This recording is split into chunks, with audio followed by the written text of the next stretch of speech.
momento em que começou a nova safra a ser semeada, que ela ganharia mercado mais tarde. Os números que são apresentados semana a semana pela Secretaria de Comércio Exterior mostram que janeiro praticamente não tinha soja. Dezembro já não tinha, mas janeiro ainda ficou mais evidente quando comparado ao mesmo período do ano anterior. E isso reflete também no abastecimento aos principais compradores. Para falar a respeito deste assunto e outros relacionados ao mercado, nós vamos conversar agora ao vivo com Vlamir Brandalize, que participa conosco desta edição de Agricultura BR. Brandalize, eu falava a respeito deste cenário, o atraso na semeadura, na colheita e os impactos que ele nos traz, principalmente para os mercados importadores da soja brasileira. Como é que está essa relação para esses importadores, principalmente China, que é o maior comprador? Boa tarde, seja bem-vindo. Boa tarde, Fabiano. Boa tarde a todos. Olha, Fabiano, China já se preparou antes, né? Porque ela está já no segundo dia do feriadão do Ano Novo Lunar, né? Então, é um período que eles não compram, né? E como eles já importaram aí a safra passada, a gente também não tinha muito mais, né? Dá para ver os números de embarques de janeiro estão muito fracos, né? Então, é normal. Vamos passando um ano de estoque quase zero a nível nacional. E esse atraso da chegada da safra, né, das primeiras lavouras, também ele reflete, mas não há um impacto importante, só que para o produtor isso, Fabiano, é negativo, né, porque ele vai concentrar a colheita aí na metade de fevereiro até o final de março, a nível de Brasil, e nós vamos ter concentração de caminhões, de fretes, de navios aí nos portos, tudo isso refletindo em prêmios negativos, né? Dá para ver que os prêmios dessa semana, em relação à semana passada, eles estão aí cerca de 5 a 8 pontos piores do que estavam há uma semana atrás. Então, isso é reflexo já da proximidade da colheita e concentração da oferta, né? Porque agora, nesses próximos dias, também a China fica fora, né? Tem o feriadão que começou aí no dia 29, e nos negócios vai pelo menos até o dia 6. Então, sem China aí a semana inteira e automaticamente quando já volta na safra, né? Nós vamos estar na safra ali para o dia 10, 12 de fevereiro, vamos estar colhendo, né? Já em um ritmo melhor, né? Tá certo, Brandalize. Brandalize, e dentro desse cenário de feriado lunar na China, novo ano lá na China, o ano deles começando, se eu não estou enganado, é o ano da serpente, o Trump assumiu, nós tivemos a confirmação, amanhã entra em vigor taxações contra os seus vizinhos, contra Canadá e México, precisamente em relação aos norte-americanos. Ainda não se teve nenhuma confirmação em relação à China. Esses fatores internacionais externos, eles surpreendem de certo modo, né? Então é mais brando do que aquilo que o mercado aguardava, mas eles unidos, como é que eles acabam agindo sobre o mercado da soja, além, claro, da colheita brasileira? Olha, esses reflexos aí americanos, que nem o Trump colocando esses 10% de taxações, e provavelmente vai começar também com 10% das taxações aí para a China, ele vai criar um atrito maior aí principalmente para nós seria o mais interessante é o México em si, né? Porque o México é grande importador de alimentos, de milho, de soja, alimentos em geral. Eu acho que um pouco dessa demanda mexicana pode vir aqui para nós, então isso é benéfico. O China provavelmente tende a comprar mais aqui no Brasil, em função disso também, né? Porque chineses são cautelosos e temem que à frente o Trump possa até taxar exportações de agrícolas para a China e que deixaria os produtos americanos mais caros. Então, tudo isso acho que acaba canalizando um pouco desse mercado aí, principalmente esse ano que nós vamos ter uma super safra de soja, né?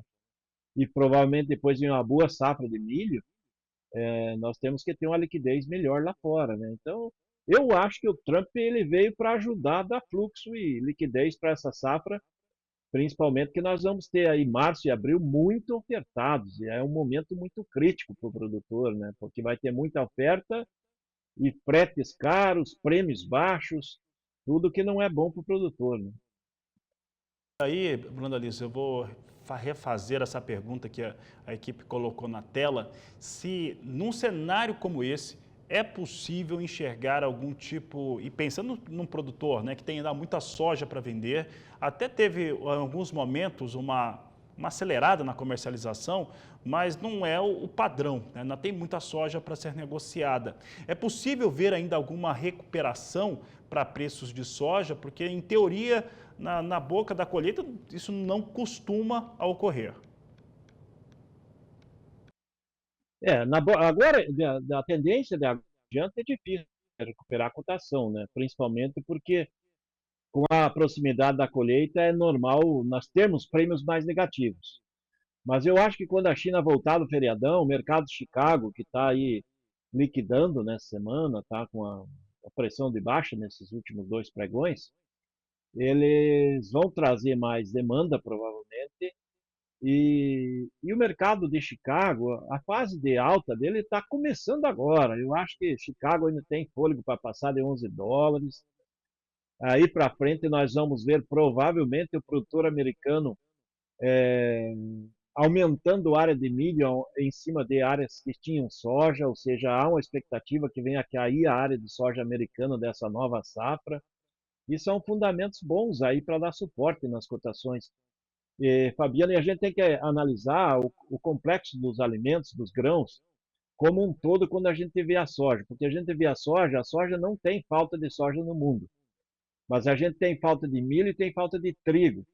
E a relação de troca, aí o spread entre soja e trigo, soja e milho, eles estão muito mais favoráveis a trigo e a milho e menos a soja. Então a soja precisa de uma recuperação financeira para andar no equilíbrio, né? Porque com soja muito barata vai se usar mais farelo para ração e menos trigo. E vai ter menos trigo, porque a safra de trigo é menor.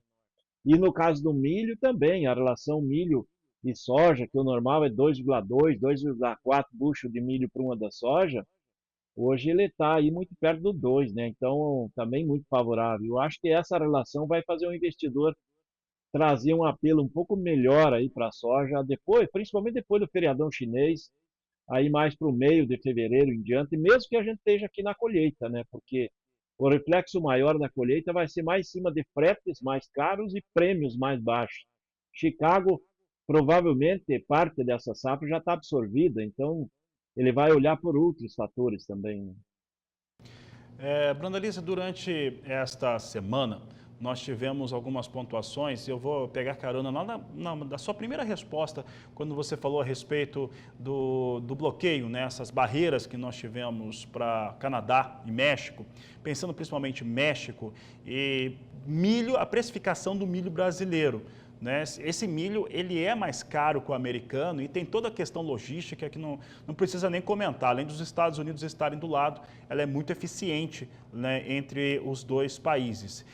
Por outro lado, o mercado de milho norte-americano, que você citava agora há pouco também, a respeito de uma ocupação maior, provavelmente sobre a área de soja na próxima lavoura, ele ficou um pouco mais desmotivado, já que a política do novo governo é de utilização de combustível fóssil, né? Mas tem biodiesel, você tem o etanol de milho e nesta semana produtores e refinarias de um dos estados, se eu não estou enganado, foi em Kansas, eles estavam pedindo aporte financeiro, financiamentos para investimentos. Esse setor milho, né, produção de milho nos Estados Unidos, duas perguntas. Primeiro, dá para pensar em milho do brasileiro chegando no México?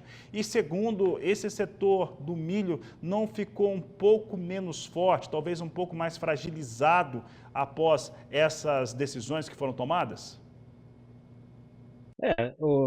Com relação à energia, é bem provável que o Trump vai facilitar tudo que é possível para o petróleo, né? Mas nós temos que levar em consideração, porque com o crescimento econômico americano, a demanda de energia cresce muito, né? E esse crescimento de oferta de petróleo, assim, não é do dia para a noite, né? A hora que vai liberar os campos, novos campos para extração, tudo demora anos, não é do dia, não, de um ano para o outro. Às vezes demora 5, 6 anos para conseguir ser eficiente e produtivo. Mas uma coisa que a gente tem que levar em consideração, que pouca gente vê, o setor do agro americano, ele é muito republicano. Então, ele tem uma bancada muito forte dos farmers lá. E o Trump sabe disso. E uma maneira dele apoiar o segmento é seguir a política, que já existe uma política de biocombustíveis nos Estados Unidos, que hoje estão misturando 8% de etanol na gasolina, e ele partir para 9, 10%, que daria fôlego aí para o setor do etanol americano e dar fluxo para o milho deles lá mesmo, que cresça aí, por exemplo, 10, 15 milhões de toneladas, que poderia avançar na safra, mas isso pode ser facilmente absorvido só pelo setor do etanol.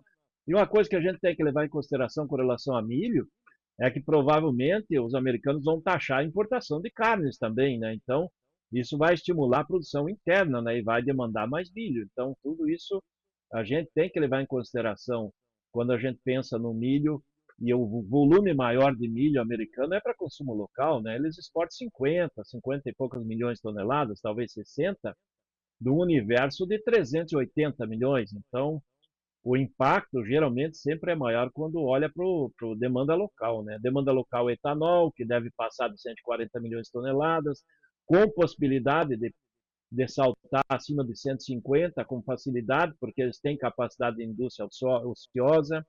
Setor de ração provavelmente vai ser estimulado para a produção maior da proteína de frango, de suínos, de bois internamente. Então, essa é a política que o setor do agro lá provavelmente vai ver do Trump também. Bruna Lise, para encerrar, vou te fazer uma pergunta a respeito de dólar, a respeito de câmbio, né? E nós vimos um dólar disparar no Brasil, no último ano principalmente, e a maior parte dos motivos desse dólar disparar eram domésticos. É o desequilíbrio fiscal, é o gastar muito mais do que aquilo que é capaz de arrecadar, e olha que arrecada muito, né? Então, você tem algumas falhas de gestão do ponto de vista econômico que são terríveis para a população, porque se encarece coisas no Brasil. Por outro lado, isso dá ali mais competitividade para produtos exportados, inclusive soja, né? Ou principalmente soja que é exportada. O ano de 2025 ele começa ao contrário, nós estamos vendo um dólar recuar, e ele recua por motivo externo, basicamente o novo governo norte-americano. Claro que há outras motivações, mas a maior parte é o novo governo norte-americano. O que esse dólar, no seu entendimento, aponta para esse produtor rural brasileiro que já teve cenários melhores, com o câmbio, inclusive com o prêmio? Olha, com relação a dólar, provavelmente mais alguns dias, o efeito Trump, que existia antes, que valorizava dólar perante a cesta de moedas internacional, agora já está passando. Então, o susto do Trump ele já passou. E provavelmente com o avanço do governo, algumas atitudes que ele sempre falou na campanha, de taxações e tudo, isso vai aparecer mais. Então, isso para frente talvez seja novamente um fator aí que possa pressionar a moeda americana perante as demais. Mas o fator dólar, de agora em diante, o peso maior é aqui, né? Porque nós tivemos os recordes de arrecadação, que nem você citou, ano passado, passou de 2,65 trilhões de reais, né? Então é recorde de gasto, né? Porque não está conseguindo ter superávit. Isso deve continuar agora, então é um limitante de queda de dólar.